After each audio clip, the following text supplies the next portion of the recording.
Donc, dans cette vidéo, je vais parler un peu des métadonnées. Donc, en anglais, on appelle ça metadata. Donc, metadata, c'est de l'information qui est enregistrée avec la photo. Donc, metadata, il y en a qu'on peut ajouter, comme par exemple les étoiles. Ça fait partie d'une certaine façon du metadata de la photo. Mais aussi de l'information qui est enregistrée lors de la prise de vue. Par exemple, la date, la résolution, même certains réglages de la caméra sont enregistrés sur la photo et on peut filtrer par ça par la suite. Puis je vais vous montrer ça dans une petite seconde. Donc, par exemple, je sélectionne une photo ici et je vais au panneau à droite. Si vous l'avez caché, on peut cliquer sur la petite flèche là pour le faire réapparaître. OK, donc là, on voit le nom de la photo, on voit s'il y a un copyright, on voit s'il y a des étoiles, est-ce qu'il y a un label de couleur ou des choses comme ça.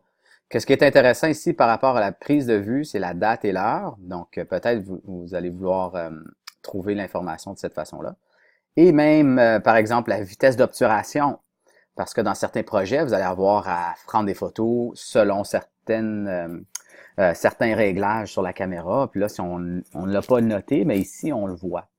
On voit quel objectif qui a été utilisé, quel ISO, etc., etc., même la caméra qui a été utilisée.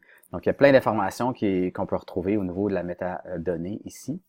Et on peut même, si on rentre ici dans les filtres, rentrer dans le metadata, filtrer selon certaines informations. Donc, si je sais là que je veux toutes mes photos qui ont été prises avec ma 70-200 mm, qui est un type d'objectif, je clique là, seulement ces photos-là vont apparaître.